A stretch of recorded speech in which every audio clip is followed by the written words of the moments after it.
5 berita terpopuler hari ini Jumat 10 April 2026 di Bloomberg Technos Flash 5 yang pertama, Iran gencatan senjata tak masuk akal usai AS langgar 3 klausul. Iran menilai gencatan senjata tidak lagi masuk akal setelah Amerika Serikat dinilai melanggar 3 klausul utama dalam kesepakatan sebelumnya, yakni aspek militer, ekonomi hingga komitmen keamanan kawasan.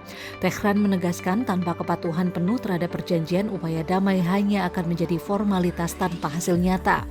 Pernyataan ini juga memicu kekhawatiran pasar global terutama terkait stabilitas energi dan keamanan di kawasan Timur Tengah. Kedua bos minyak UAE, Hormuz harus dibuka tanpa syarat. Pimpinan sektor energi Uni Emirat Arab menegaskan jalur strategi Selat Hormuz harus dibuka tanpa syarat dan tanpa batasan. Pernyataan ini muncul di tengah meningkatnya ketegangan setelah Amerika Serikat dinilai Iran menyalahi perjanjian gencatan senjata. UAE menilai stabilitas jalur distribusi energi harus menjadi prioritas utama untuk mencegah lonjakan harga dan gangguan ekonomi global. Pasar kini mencermati potensi resiko yang bisa memicu volatilitas minyak dalam waktu dekat. Ketiga, Purbaya kritik ramalan World Bank untuk RI.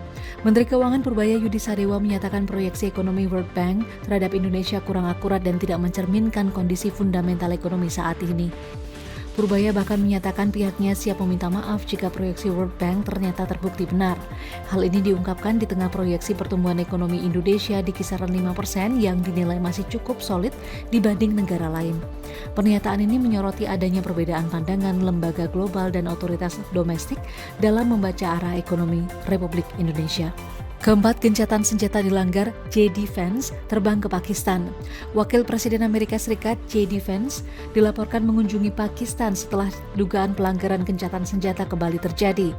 Langkah ini menjadi upaya diplomasi cepat untuk meredakan eskalasi konflik di kawasan.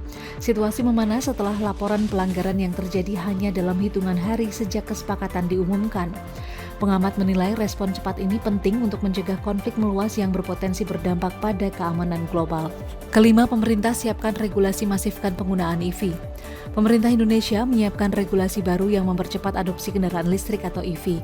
Hal ini sebagai upaya strategi transisi energi. Langkah ini diantaranya ialah pemberian insentif, pembangunan infrastruktur, hingga target peningkatan populasi EV dalam beberapa tahun ke depan. Hingga kini kontribusi EV masih di bawah 5% dari total kendaraan, namun ditargetkan meningkat signifikan seiring kebijakan baru. Selain itu, pemerintah juga mendorong produksi lokal untuk memperkuat industri dan mengurangi ketergantungan impor. Itu dia 5 berita terpopuler pilihan Bloomberg Technos hari ini. Ikuti terus update selanjutnya di www.bloombergtechnos.com.